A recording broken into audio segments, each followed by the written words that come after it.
Hello guys, आपका एक बार फिर से स्वागत है हमारे channel single commerce E classes a complete solution of commerce education में। तो गाइस, आज की इस वीडियो में हम आपके लिए लेके आए हैं बहुत ही इंटरेस्टिंग टॉपिक जिसका नाम है वैल्यूएशन ऑफ शेयर। यानी कि आज की इस वीडियो में हम जानेंगे कि अंशों का मूल्यांकन कैसे किया जाता है और अंशों का मूल्यांकन का क्या अर्थ होता है, क्या मीनिंग होती है, क्यों ये नेसेसरी होता है और हमारे जो टाइप्स ऑफ शेयर होते हैं या हमारे जो शेयर हैं उनके कौन कौन से प्राइजेस हो सकते हैं। और आज की वीडियो में हम ये सब चीज़ें बहुत इजीली वे में सीखने वाले हैं। तो आइए गाइज स्टार्ट करते हैं आज की वीडियो, वैल्यूएशन ऑफ शेयर, अंशों का मूल्यांकन।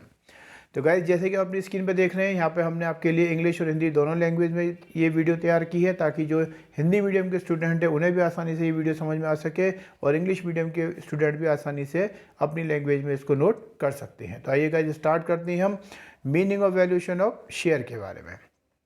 तो गाइज, जैसे आप अपनी स्क्रीन पर देख रहे हैं, valuation of share means such assessment of value at which they are purchased, sold, transferred or consideration for tax assessment. तो गाइज, यहाँ हम ये कह सकते हैं कि जो अंशों का मूल्यांकन के आशय होता है कि इनके ऐसे मूल्यांकन से है, यानी कि जो अंशों का मूल्यांकन का आशय ऐसे मूल्यांकन से है जिस पर इनका क्रय, विक्रय, हस्तांतरण या कर निर्धारण किया जाता है। यानी कि हम ये कह सकते हैं कि जब कोई शेयर को हम परचेस करते हैं या सेल करते हैं या उसका हम टैक्स के पर्पज़ के लिए असेसमेंट करते हैं, तब हमें शेयर की वैल्यूएशन की आवश्यकता पड़ती है। It also provides correct information and status about the position of share capital to the share holder and various other parties. तो गाइज, हम ये कह सकते हैं कि यह अंशधारियों यानी कि जो शेयर होल्डर्स होते हैं और विभिन्न अन्य दलों को अंश पूंजी की स्थिति के बारे में सही जानकारी और ज्ञान भी प्रदान करता है। तो हम यहाँ पे ये कह सकते हैं कि जो वैल्यूएशन ऑफ शेयर होता है, तो वैल्यूएशन ऑफ शेयर की मदद से हम किसी भी शेयर को जब परचेस करते हैं, सेल्स करते हैं, उसका कोई ट्रांसफ़र करते हैं या टैक्स के लिए उसकी असेसमेंट करते हैं, तो उसके लिए हमें वैल्यूएशन ऑफ शेयर की आवश्यकता पड़ती है। साथ में ही जो हमारे शेयर होल्डर होते हैं उनको अपने शेयर की एक्चुअल वैल्यू की भी जानकारी होती है, या ये कह सकते हैं कि वो अपने शेयर की एक्चुअल वैल्यू की जानकारी इसके द्वारा ले सकते हैं। तो गाइज, नेक्स्ट बात करते हैं हम इसमें ही, the evaluation of the share is usually taken to mean the equity share. यहाँ हमें ये ध्यान रखना चाहिए कि जनरली अगर हम बात करें वैल्यूएशन ऑफ शेयर की, तो वो जो equity share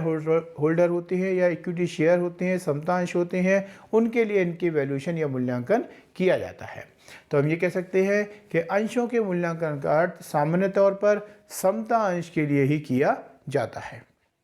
here it is worth mentioning that as per section 2 subsection 84 of Companies Act 2013, share means a share in the share capital of a company and includes stock।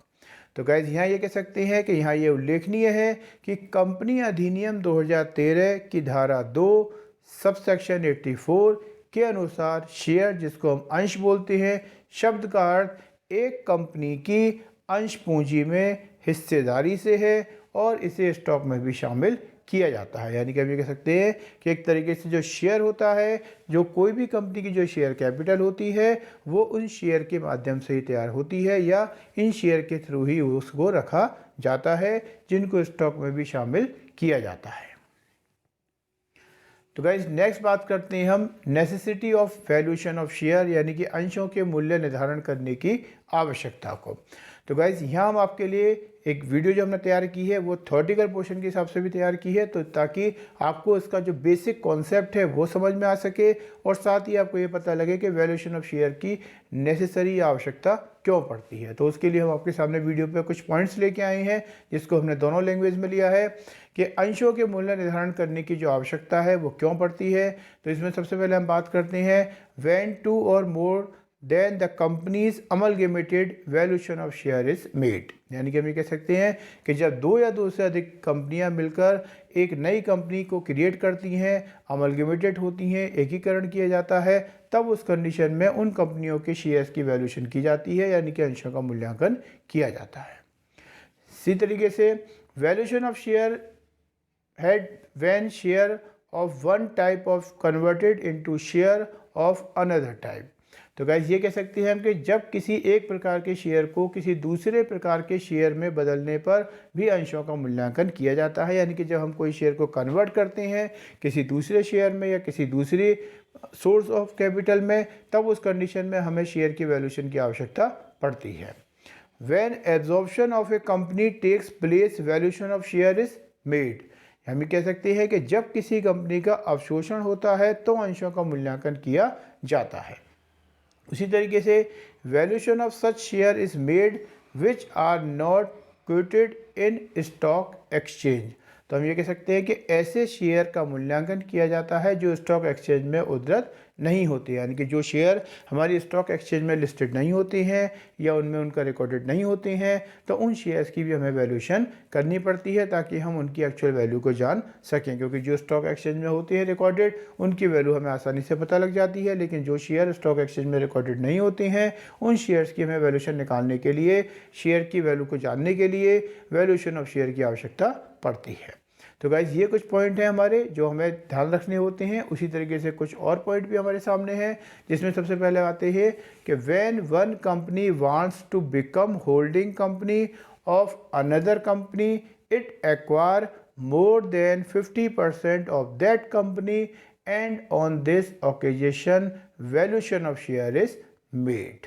तो हम ये कह सकते हैं कि जब एक कंपनी किसी दूसरी कंपनी को होल्डिंग कंपनी बनाना चाहती है तो वह कंपनी के 50% से ज़्यादा शेयर को हासिल कर लेती है, यानी कि जब कोई एक कंपनी या कोई बड़ी कंपनी किसी दूसरी कंपनी के 50% से ज़्यादा शेयर एक्वायर्ड कर लेती है, तो जो कंपनी शेयर एक्वायर्ड करती है उसको होल्डिंग कंपनी कहते हैं, जबकि जिस कंपनी के शेयर लिए जाते हैं उनको सब्सिडरी कंपनी कहते हैं, सहायक कंपनी कहते हैं।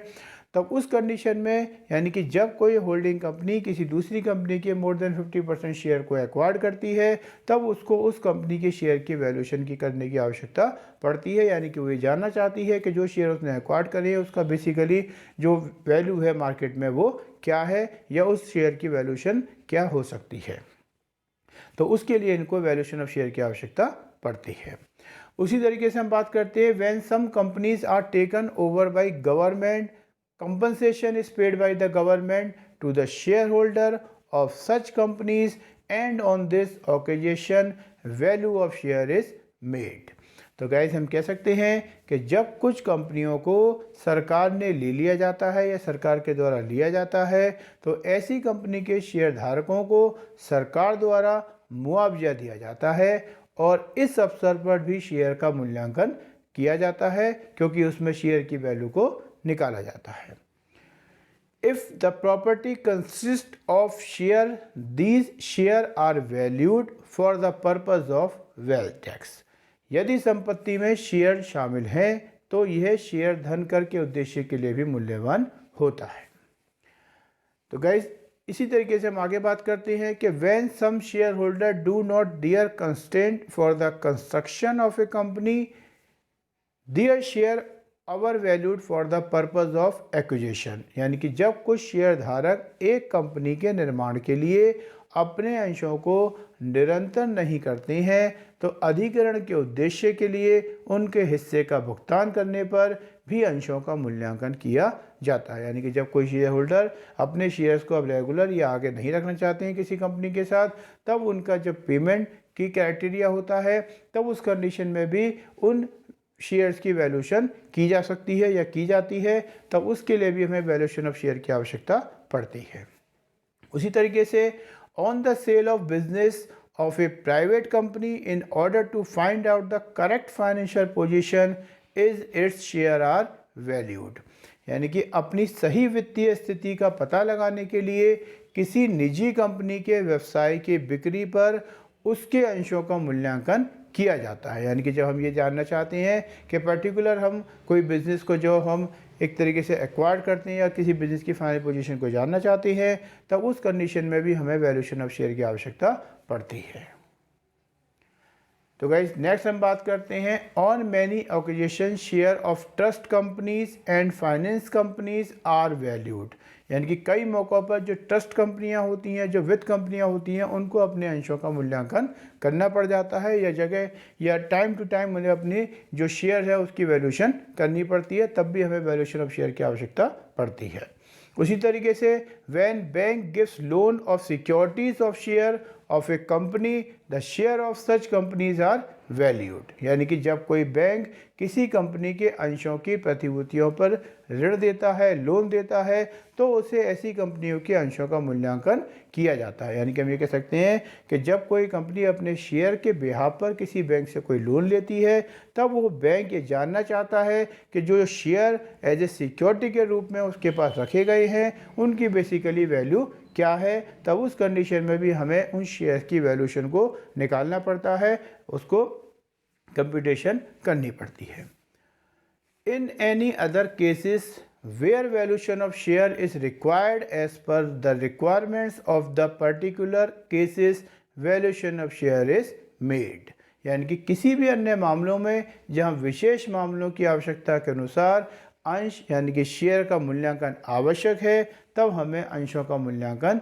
करना पड़ता है या उसका मूल्यांकन किया जाता है। तो ये सारी वो कंडीशंस थी जिनकी वजह से हमें अपने जो शेयर्स होती हैं उनकी वैल्यूशन करनी पड़ती है, या कोई कंपनी अपने जो शेयर हैं उनको वैल्यूशन को उन्हें करना पड़ता है।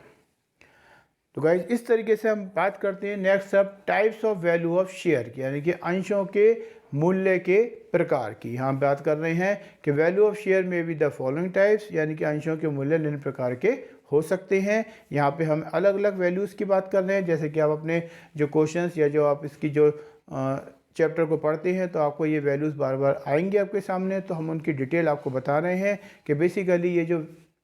हमारे जो types of value of share हैं वो कौन कौन से हो सकते हैं, या उनकी जो वैल्यूज़ हैं वो किस प्रकार से होती हैं, या उनका क्या मीनिंग होता है। तो सबसे पहले बात करते हैं हम पार वैल्यू और फेस वैल्यू की, जिसको हम हिंदी में सम मूल्य या अंकित मूल्य भी कहते हैं। तो जैसे the amount of each share of a company is mentioned in the memorandum of complete, this amount is called par value of the share, यानी कि कंपनी के जो पार्षद सीमा नियम होता है उसमें जो कंपनी की पूंजी के प्रत्येक अंश का जो मूल्य अंकित रहता है उसे ही हम सम मूल्य या अंकित मूल्य कहते हैं।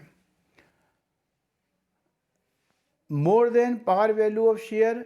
और face value is premium and less than face value is discount, यानी कि कह सकते हैं कि किसी भी जो शेयर होता है उसकी जो फेस वैल्यू से ज़्यादा वैल्यू होती है उसको हम प्रीमियम कहते हैं, और जब किसी शेयर की वैल्यू उसकी फेस वैल्यू से अगर कम पे निकलती है तो उसे हम डिस्काउंट पे कहते हैं। यानी कि कोई भी शेयर की वैल्यू जो उसके मेमोरेंडम ऑफ एसोसिएशन में लिखी जाती है वो उसकी फेस वैल्यू होती है, और अगर कोई शेयर अपनी फेस वैल्यू से ज़्यादा वैल्यू पर रखा जाता है तब उसे हम प्रीमियम की कंडीशन कहते हैं। उसी तरीके से अगर कोई शेयर अपनी फेस वैल्यू से कम मूल्य पर रखा जाता है तो उसे हम फिर डिस्काउंट की कंडीशन कहते हैं। तो नेक्स्ट आता है हमारा बुक वैल्यू। तो गाइस बुक वैल्यू का मतलब जैसे इसके नाम से पता लगता है, इसको बोलते हैं हम पुस्तक मूल्य, यानी कि when capital of a company shown by it's book value is divided bye it's number of share of result so arrived is called book value of share, यानी कि अंशों के पुस्तक मूल्य का आशय कंपनी की पुस्तकीय पूंजी में अंशों की संख्या का भाग देने से आने वाले मूल्य से होता है।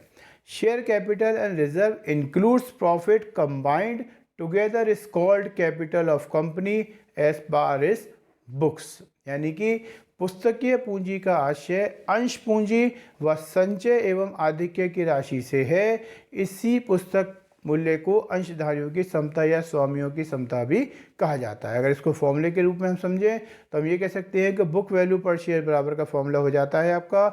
Paid up capital plus reserve and surplus upon number of share. इसका एक अल्टरनेटिव फॉर्मूला भी हम देख लेते हैं कि share holder fund upon number of equity share issued, तो ये भी हमारी बुक वैल्यू ऑफ शेयर निकल कर आती है। तो गाइज इस तरीके से नेक्स्ट आता है हमारा मार्केट वैल्यू, जिसको हम बाजार मूल्य बोलते हैं, यानी कि market value of a share means that value at which this share is sold and purchase in share market, यानी कि